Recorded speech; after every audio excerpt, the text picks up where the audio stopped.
Welcome to Main Street Minds with your host, Amish Munshi. This is where industry leaders and seasoned pros share their secrets to success beyond limits. Let's dive in. Hello and welcome to Main Street Minds. Today we have a very special guest, Joseph, all the way from Reno, Nevada, and Sparks. Somebody that's new in the region. It's a beautiful little place. If you have not visited yet, visit there. You might just want to call it home. So be careful before you visit. It's beautiful and I love it. I go there at least a couple of times a year. I don't tell most of the people when I'm visiting because I'm having too much fun. So, without any further delay, what is there in Reno and Sparks? Let's open up the secrets that Joseph has. And Joseph, tell us about you. How did you get started in real estate? Thanks for having me, Amish. And I got started, it was kind of a long road. Like we were just talking about, my family started a business here in Reno back in the 50s, 60s of motel before 80 was even a thought. So if you're Yeah. familiar with the Sacramento area, it stretches all the way down there. And they built that and motels were kind of changing. Reno was growing as a Hmm. whole. Casino vibe was growing as well. So they were kind of getting pushed out of that hotel scene and then started in restaurants. Yeah. And then that was actually the longest running restaurant in Reno until one of the gentlemen that had moved into the area, one of the contractors, he's been helping revive Reno in the downtown area, which has been fantastic. They did buy my uncle out when he decided to retire. And Hmm. right around COVID is when everything was happening.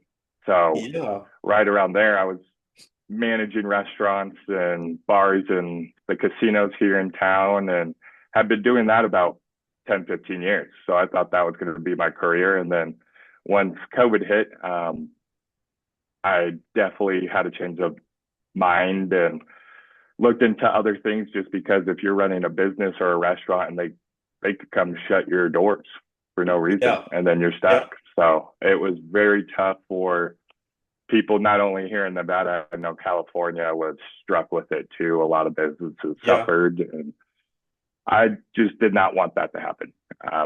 I didn't know if my wife and I would be living here long term either. Um, we see ourselves here 10, 20 years, maybe 30 years, and then my goal is to buy a ranch out in the middle of nowhere. So Yeah. put me on 200 acres with some cows and just need to be Sweet. close enough to the airport so my wife can get to go visit family. But it's a lot easier to move a real estate business instead of a restaurant. So that's Hmm. when I hopped over. I've had family in real estate before up in Washington, and then I decided to make the jump. And then getting started in real estate is actually really tough as well. I've been Yeah. lucky to be on a team since I basically started. After 2 months, I joined a newer team in town, and I was the second agent on this team. And now we're up to almost 30 agents in 4 years, where a lot of teams have kind of consolidated or have not been doing well. So Yeah. I've had some great mentorship to get me started, and just coming from a family run business and going through corporations, I've learned a lot of business tactics that help my clients try to serve them the best I can. Especially here in Yeah. Reno, we deal with a lot of out of state buyers. And Reno, as you know, Reno Sparks is very drastically different in different areas. You got the hotels, casinos downtown, but outside of that, there is a lot of different neighborhoods and different vibes that can match all the people that are moving to the area. As long as you like a little bit of a winter, we get some snow. So that's the Yeah. only thing that kind of turns people away. But Yeah, yeah, and I would call it a little snow. I was there, and I had my new daughter, and for some reason she loved that was her first experience with snow in Reno, oh and she was like hardly 5 months old maybe when we traveled there, and yeah, she was just having a ball of a time playing in the snow. Some of my best memories I've had of any place taking my kids. yeah, it's a great time, and there's even stuff to do during the winter.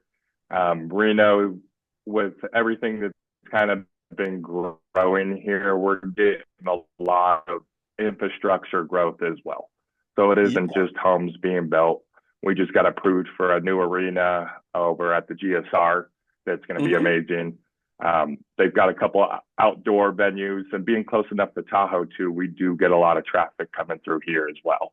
But concerts all the way from middle of winter to the middle of summer, and that's the nice Mm-hmm. thing about being on this side of the mountain compared to Sacramento is it cools down here, so it gets like a perfect Yeah. 80, 90 degrees during the summer at night, where in Sacramento it still might be 105 at 9 o'clock at night. So, Yeah. Yeah. Exactly. but Yeah. I definitely love the Reno area, and I think my wife and I will be here long term. And the best part about it, I haven't even mentioned, is all the tax advantages that come with the state of Nevada. So Yeah. we'll have to see how things change here. But as far as that retirement couple that's been struggling with inflation and everything like that, they kind of come over on this side of the mountain seeking refuge and saving money, but still being close enough to visit family Yeah. every month if they wanted to, or even weekend. Yeah. So Yeah, makes sense. It's amazing. So like I know COVID changed a lot of people's lives, and like it's been even if everyone was fine physically, like it has had a very big transformation on almost everyone's life.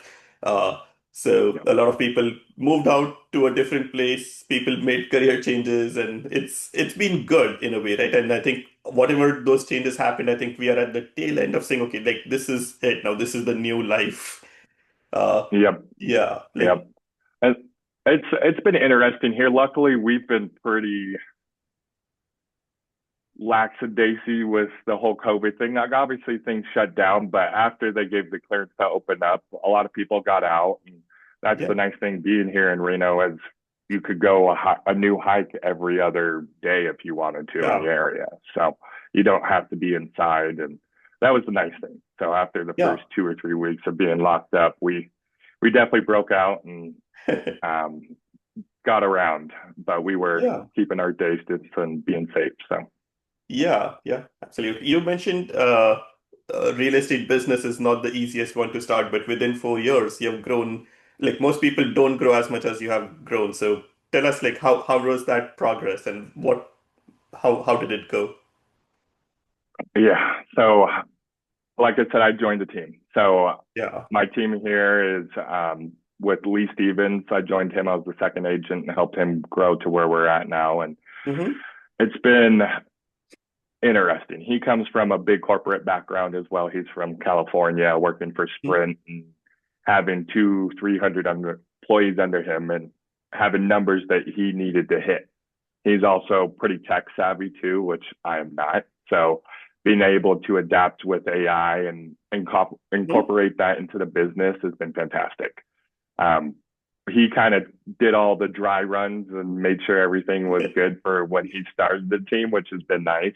Yeah. And just being in real estate, you always hear that, oh, my agent was horrible. I didn't have the best experience. And he Yeah. really focused on that with being as professional as you can, because that's what we're really here to do.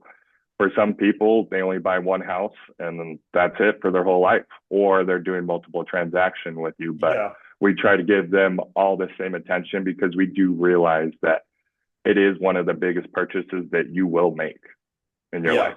So, Yeah. and with how things have kind of gone up with interest rates over the last few years, it has been a little tough, but with his knowledge and just being a great team atmosphere, we all try to help each other as best Yeah. we can.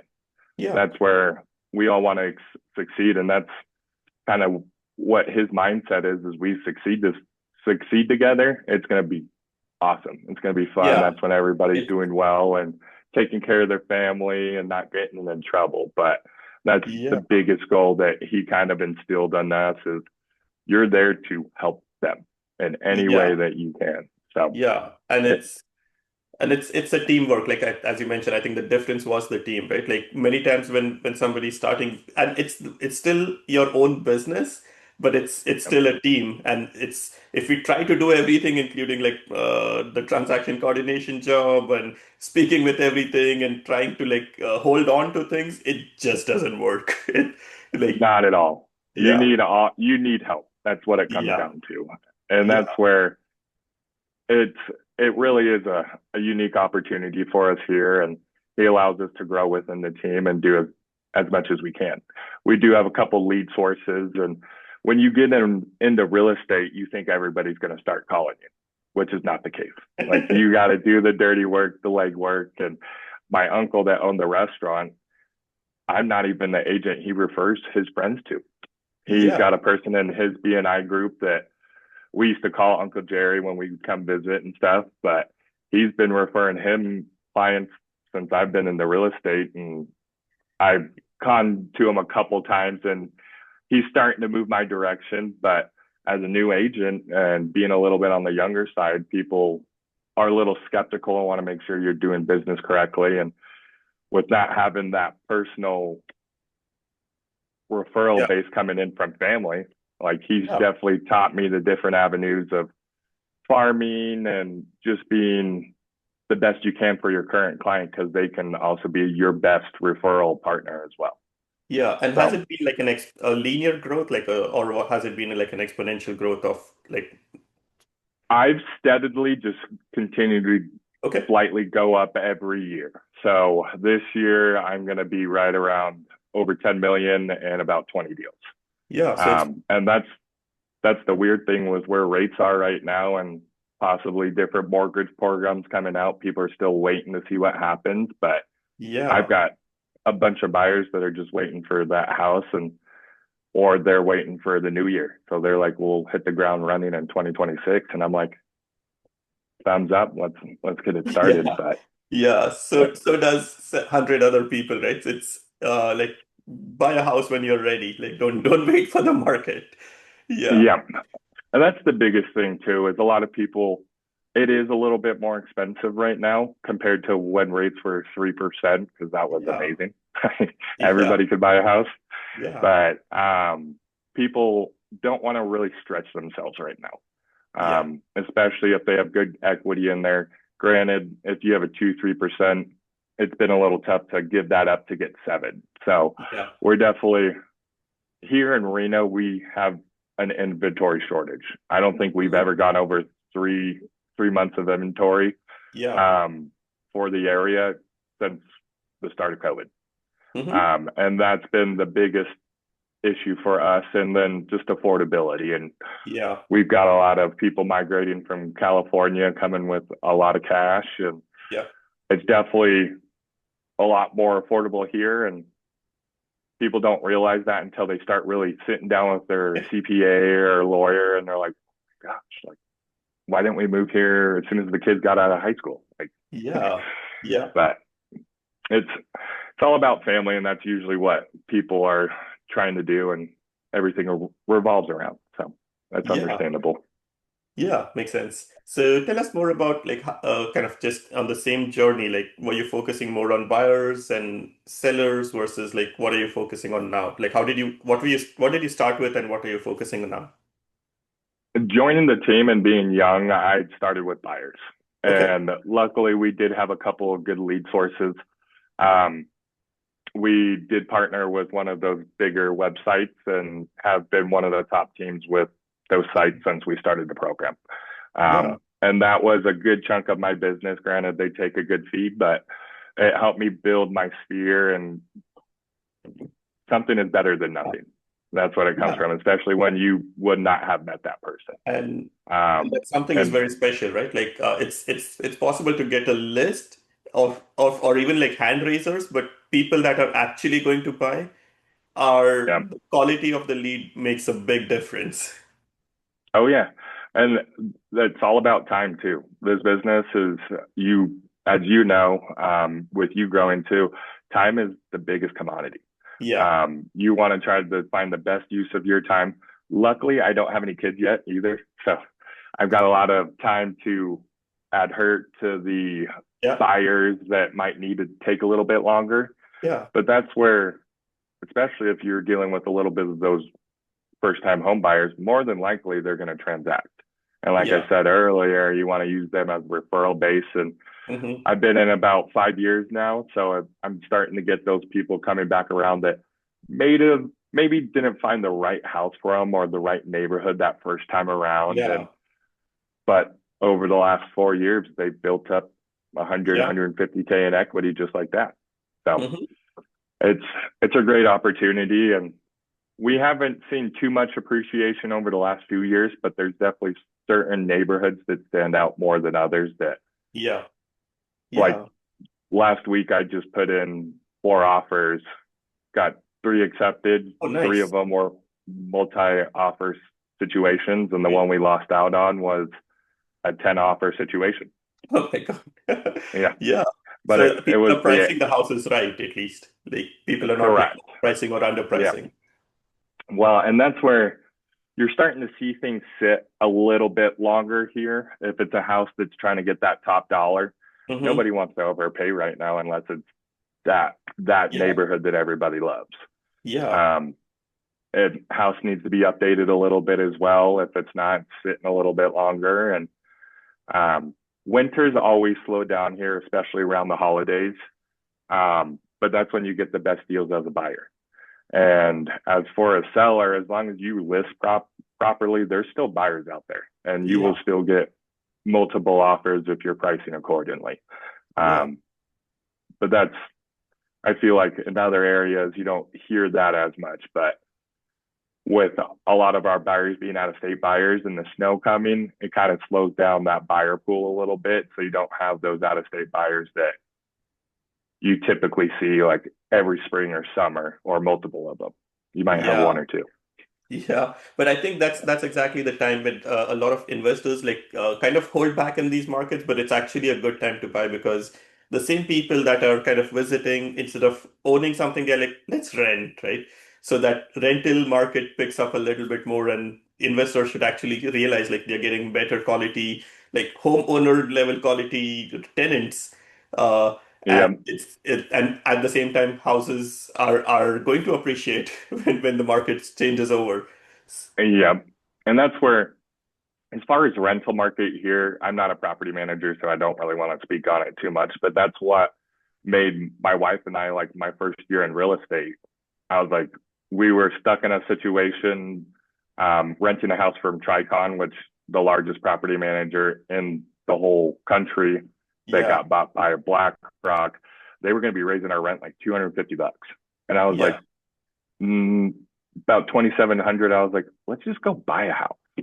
And it was yeah, in the middle, the height of things, when it was multiple offers on every house. And yeah, it was tough. And we actually probably bought at the very height of the market, but we're still fine. And yeah, once once we realized, when we bought it, somebody posted a house for rent right down the road, like 3 months later in the middle of winter, and it was gone in less than a week. I was like, that's a good sign. So we're gonna turn our first house into the rental and slightly build up the portfolio that way. yeah, But I'm definitely going to stay away from property management. That's not my yeah, fun suit. yeah, You kind of see him a little bit more of a um, kind of just a transactional agent at that point. And I like my family run style that I have. And I hope to continue to grow my business. But like you said, there's definitely a certain point where you get where you're going to start having to build your team. And I'm right on that bubble. So yeah, I just want to jump into it coming into the new year. And that's something that my team leader definitely encourages us, trying to do our best. And he's not going to let us be put in a tough situation to where it's going to start hurting our business or anything like that, which is nice. Kind of yeah, looks out for us. yeah, exactly. So I think you mentioned you started off with buyers, and right now you're able to do both, focusing on both e almost equally, or is it, or is it? And you did mention you sent three offers, right? So it's still a lot of buyers. Yeah. So actually, 3 out of these 4 buyers that I'm working with right now, 3 of them are return clients, Hmm. which is nice. One of them is actually going to turn their current house into a rental. And Hmm. then one of them, we're going to sell his condo because he moved here about 2 years ago, Yeah, um, from the Bay Area. And we got him a nice condo, and that's what he thought he was going to want. And he's retired and slowing down and skis a lot. So he's like, I just yeah, want to be close enough to the mountains. yeah, And now, living here for about 2 years, he's like, oh man, I love it here. He's like, I just want a small little tiny house, same neighborhood. And I'm like, perfect, hmm, we can make it happen. So yeah, it's, as far as sellers, I do have 4 or 5 listing contracts signed for Q1 next year. So it's kind of more of timing for sellers. Granted, some of those take a little bit longer to come Yeah. to fruition. But definitely coming into the spring with some of the mortgage opportunities, things are definitely going to pick up, I think, again, here in the Reno area, just because people want to move to that certain neighborhood that they wanted.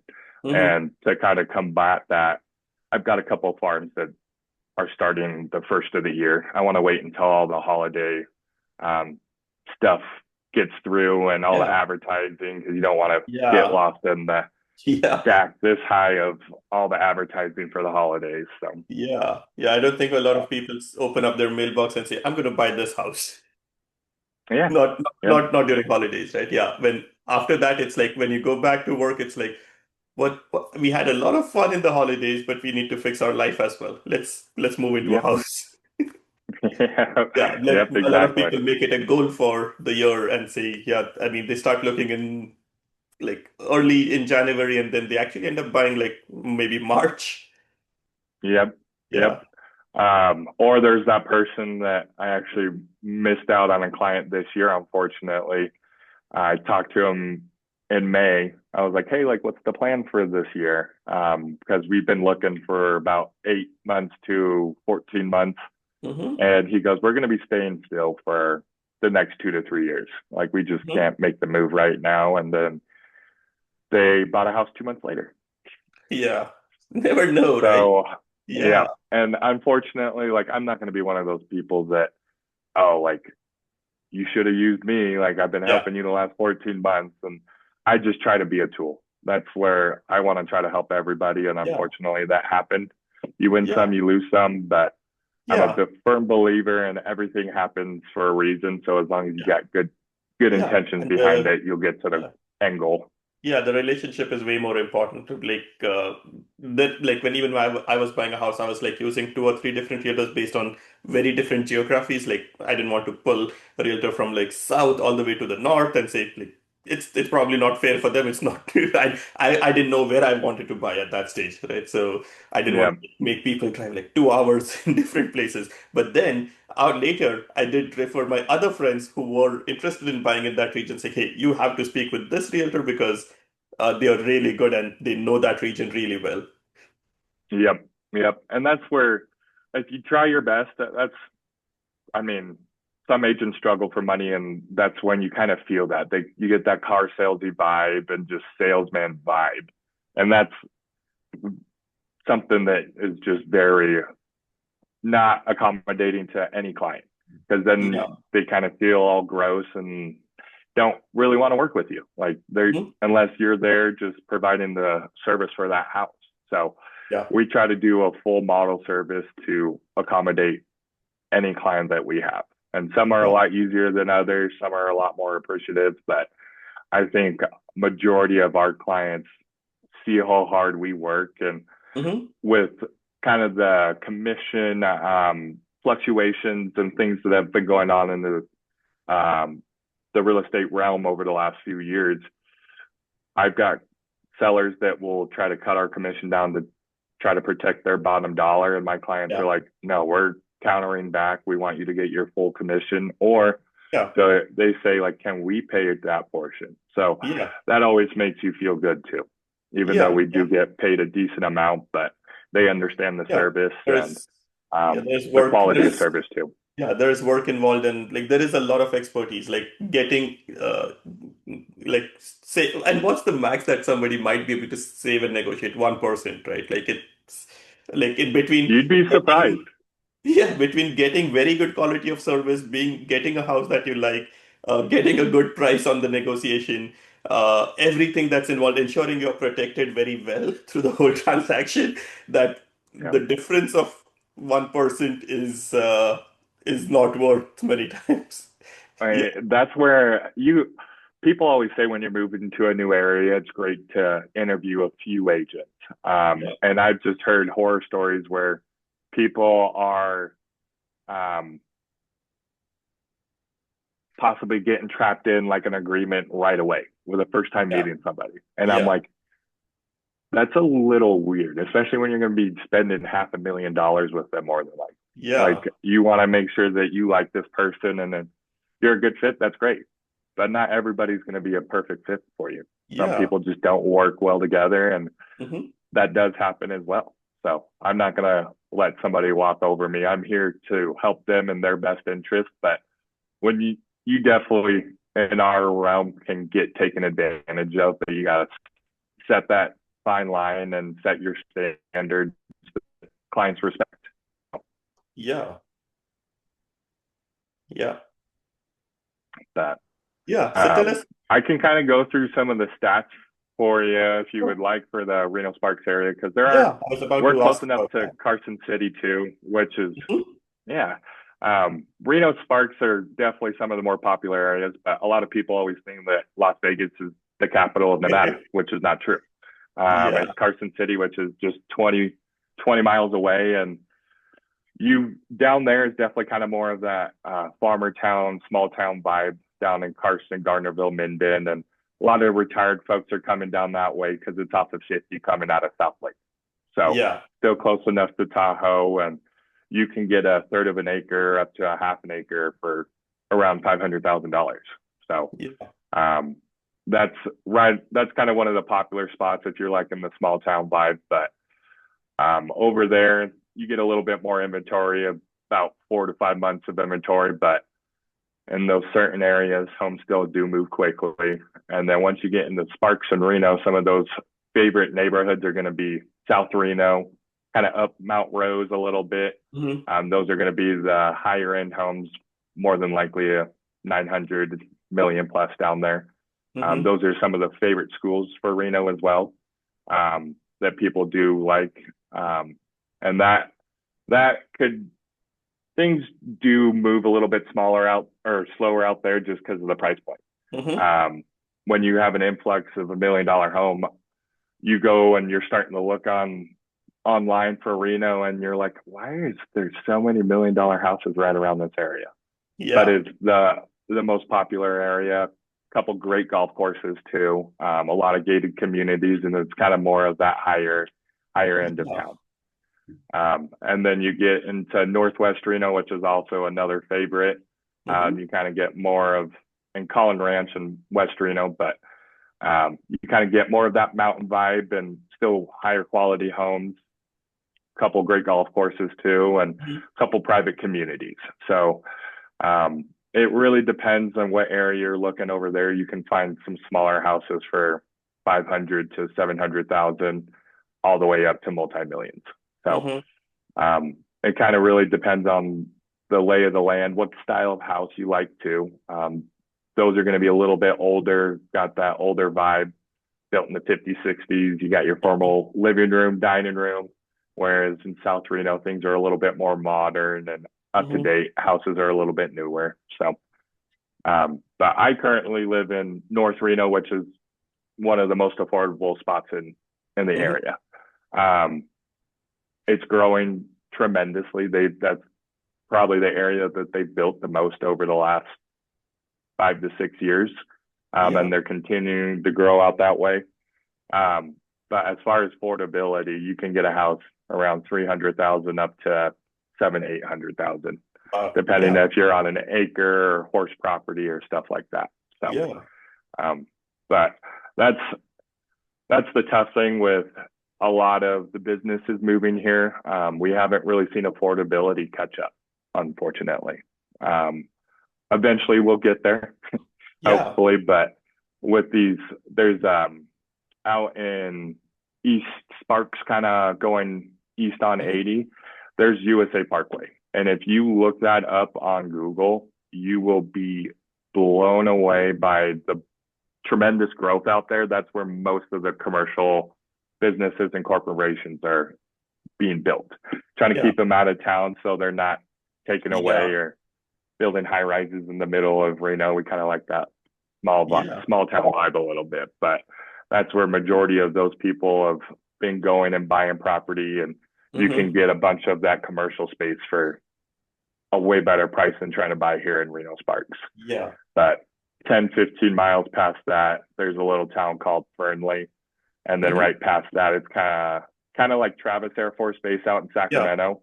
Yeah. We've got Air Force Base out in Fallon, and that's Yeah. kind of another farm town. But you can find a house out there from anywhere from 300,000 to Hmm. millions if you're getting the Yeah. bigger acreage properties. And Yeah. those are the more affordable areas that people have been or that moved to over the last 5 years just because it was a lot more affordable. Hmm. But we're seeing a big influx of those people try to move back to Reno just Hmm. because it is a different environment out there that some people don't Hmm. really like as much. So, Yeah. And tell yeah. us a little more about like property taxes. Like, do they vary across the state, within the counties? Like, how like what are some of the fixed costs? So that is one of the biggest things that people love here, especially on some of the older homes. In California, you deal with the reassessment and then they get Yeah. realigned with every transfer Hmm. or at least every sale. Here in the state of Nevada, the only time they really reassess is if you've seen a great, tremendous growth, like out in Sparks and North Valleys. They raised it over the last couple of years. Hmm. They put an assessment on there and raised Hmm. it. Um, so those are sitting a little bit more closer to like 1.1% of purchase price. Yeah. Um, Pretty but low. that's where, yeah. And even coming from the new build, that's where they sit. You Hmm. might see like $800, but that's on the unimproved value of the land. Yeah. But once you buy the home from the new builder, say it's a $8,000 house, your property taxes are going to be around that 8,000 range. And Hmm. then they go up about 3% year to year if it's your Yeah. primary residence. Yeah. If it's your investment property, they do go up about 8% year to year. It's about Hmm. 7 to 10%. But on these older houses, you can buy, I was looking at a house with a client. It was about $3 million. It was Hmm. built in 1930. Hmm. Property taxes on it were $1,300 for the year, and we're just Yeah. going to continue to go up 3% year to year Yeah. unless you do major improvements or like knock down pretty much the Hmm. structure and put a new structure on there. Then Yeah. they'll reassess you. But Okay. Yeah. that's So the biggest thing that I've yeah, seen people this. notice, even compared to Texas too. Out in Texas, you deal with some areas that you could have 4 to 6% in property taxes.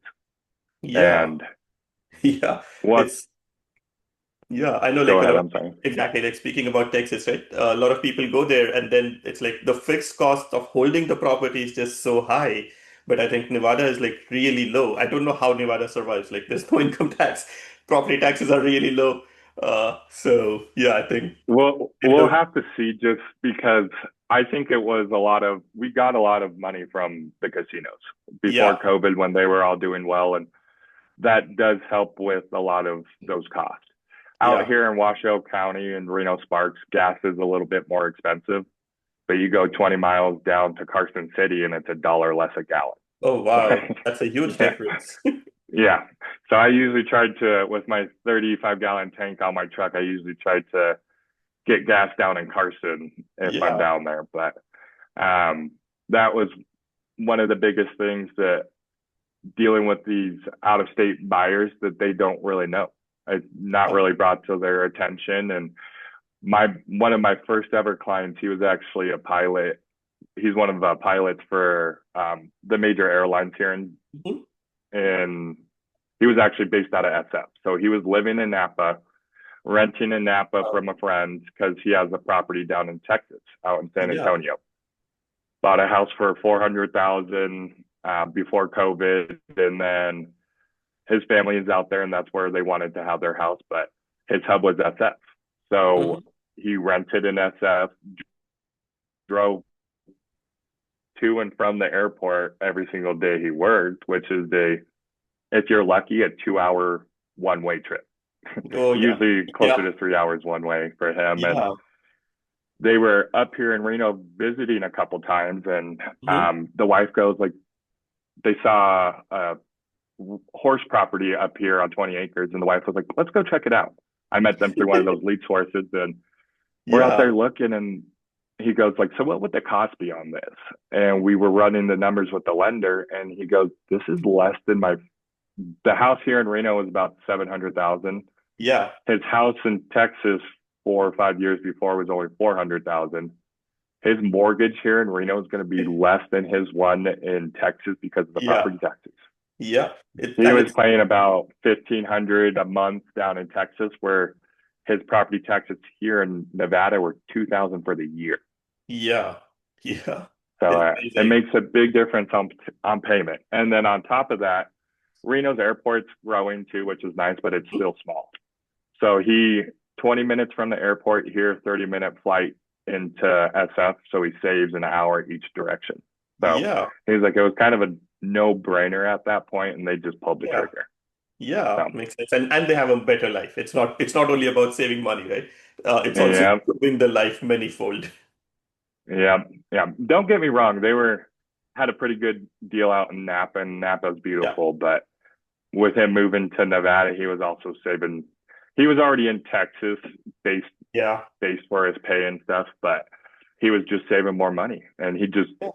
didn't believe it until we were running numbers. And unfortunately, that's just not common knowledge. So Yeah. it happens, but that's what we try to do, is provide that entire service for our clients and make sure that they understand the full scope of things. Because if you want to buy a house in that same price point, but one's 30 years newer, and if you're a little bit older on a fixed income, $10,000 a year just in property taxes is It's a lot. pretty good amount. Yeah, we need to save more to fund that for the rest of the life. Right. Yeah. Or a quick little trip to Mexico or Hawaii or something like that. Yeah, yeah. So as we come close to the end of this episode, I always like to ask, like, what are some of the passions that you have? Like, how do you spend your time outside of work? So like I said, I am married. My wife and I, we do work a lot, but unfortunately she doesn't like the snow as much as I do. So Okay. she's a California girl from Paradise, so she likes the sunshine. But Yeah. during the winters, we do a lot of concerts.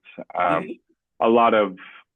That's when a lot of our fundraiser events come up too, Yeah. unfortunately. So it's fun and keeps us busy during the winters. And then we do travel a little bit in the winter time, just because I'm not as Mhm. busy during the summer. And her family lives out of the area, so it just makes it a little bit easier for us to travel Yeah. and get that knocked out of the way. But during the spring, summer, and fall time, we're pretty much concerts, rodeos.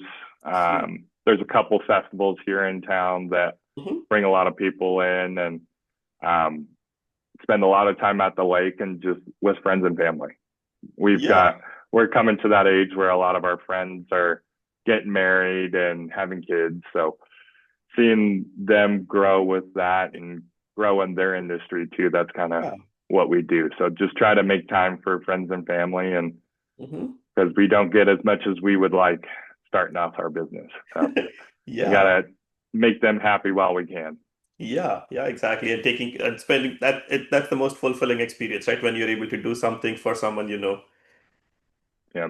Yeah. So as we come close to the end of this episode, I wanted to like thank you for sharing your journey, your insight, and at the same time the sharing everything that's happening in the market. So it I was a lot of new learning for us. I appreciate you having me, Amish, and it's always great to hear with your knowledge that you're gaining from everybody that you're talking with. I appreciate you having me, and next time you're up in Reno, definitely gonna have to reach out Yeah, to me. But absolutely. you have a great rest of your day, and I look forward to hearing from you soon. Yeah, sounds great. Thanks for taking time on a busy day and helping us out and learning more about the region and about you. So thanks a lot. Have a Excellent. good day. You too, Amish. Thank you. Thanks. That's a wrap on today's episode of Main Street Minds. Want to share your journey with our audience? Head over to mainstreetmindspodcast.com/guest to apply.